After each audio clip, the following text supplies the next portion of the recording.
And now, the second program in our series, A Princess of Mars.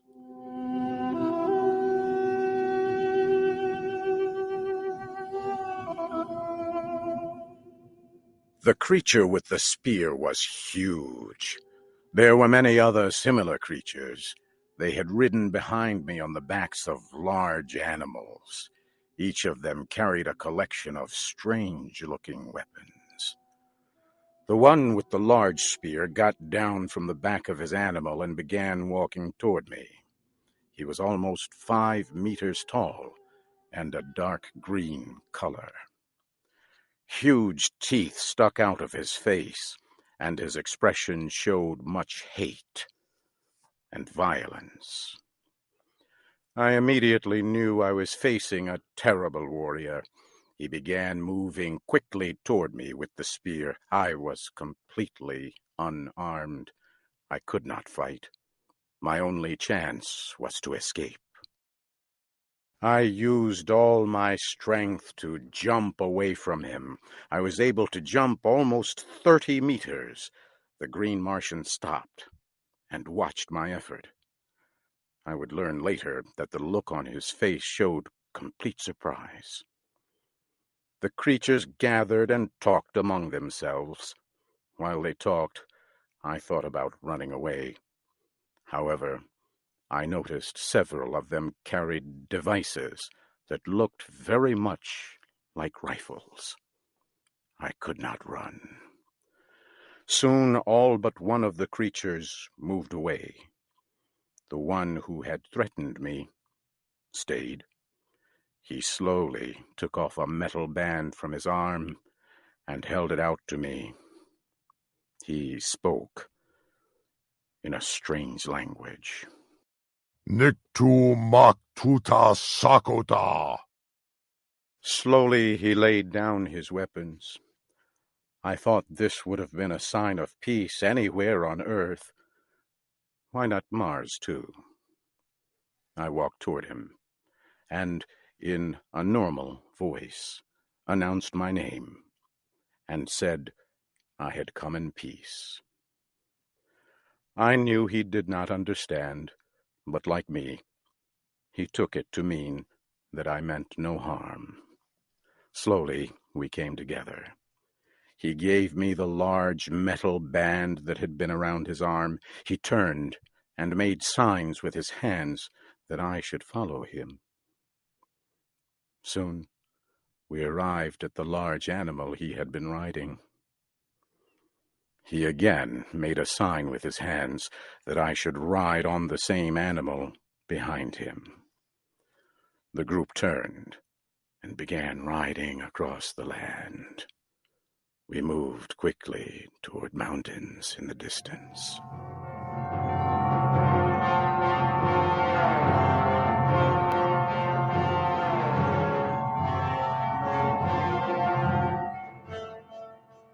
The large animals we rode moved quickly across the land. I could tell from the surrounding mountains that we were on the bottom of a long, dead sea. In time we came to a huge city. At first I thought the city was empty. The buildings were all empty and in poor repair. But soon I saw hundreds of the green warriors. I also saw green women and children. I soon learned about many cities like this. The cities were built hundreds of years ago by a people that no longer existed. The Green Martians used the cities. They moved from one empty city to another, never stopping for more than a day or two. We got down from our animals and walked into a large building. We entered a room that was filled with fierce green warriors.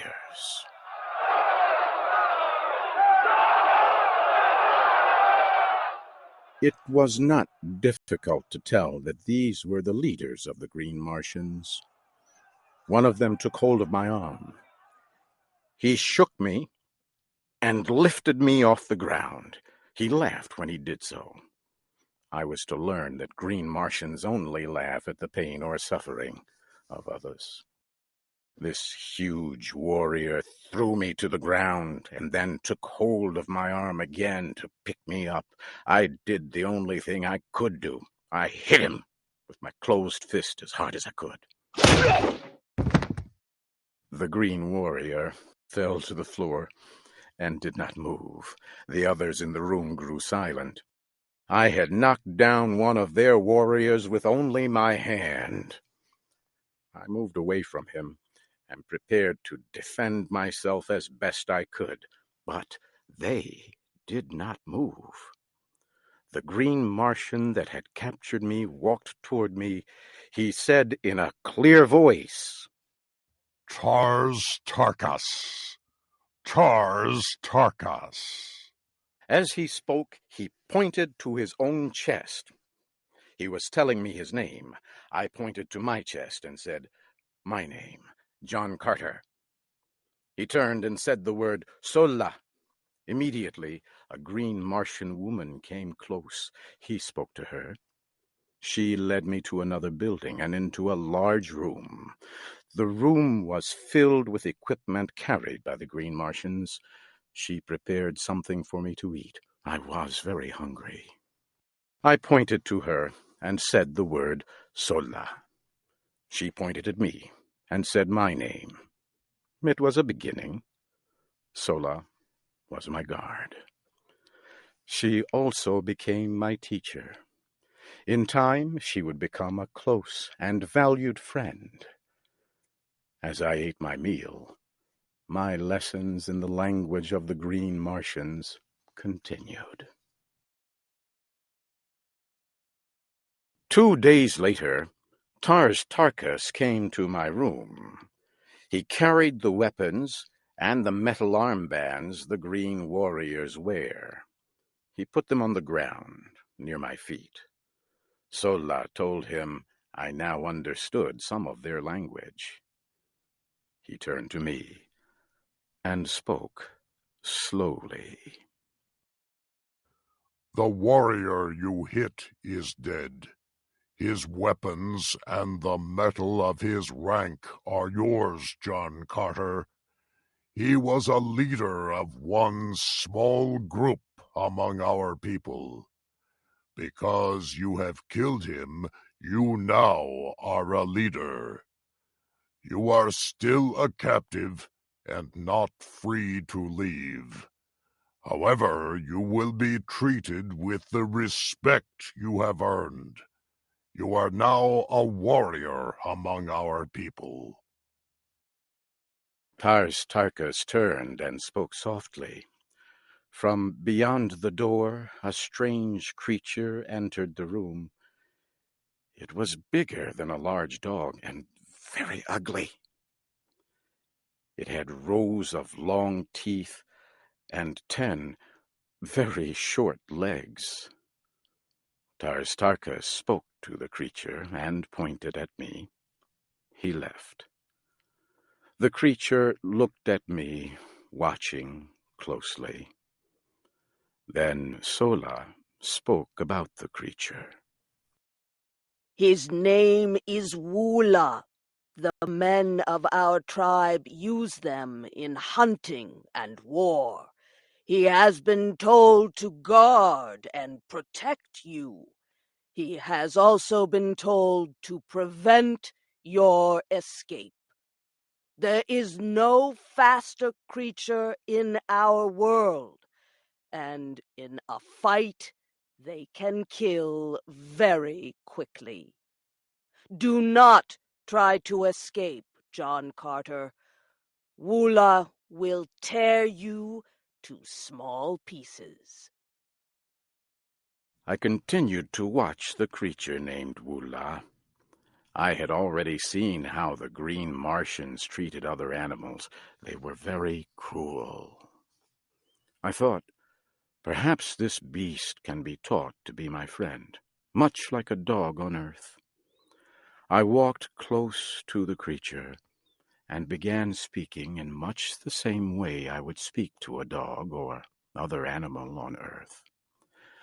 I sat down next to him while I talked softly. At first he seemed confused. I believe the creature Wula had never heard a kind word.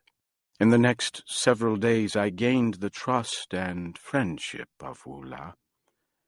In a few short days, Wula was my friend and fierce protector.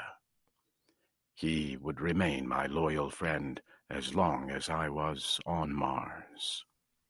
Several days later, Sola came to me with a look of great concern. John Carter, come with me. A great battle is about to take place. An enemy is coming near this city. We must prepare to fight, and we must be ready to flee. Sola, what enemy is this?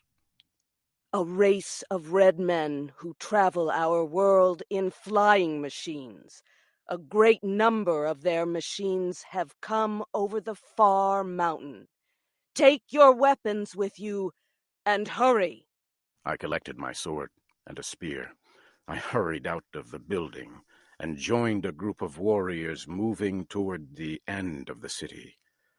Far in the distance, I could see the airships. They were firing large guns at the Green Warriors. I heard huge explosions. The Green Warriors were firing back with their deadly rifles. The air was filled with the sound of violent battle.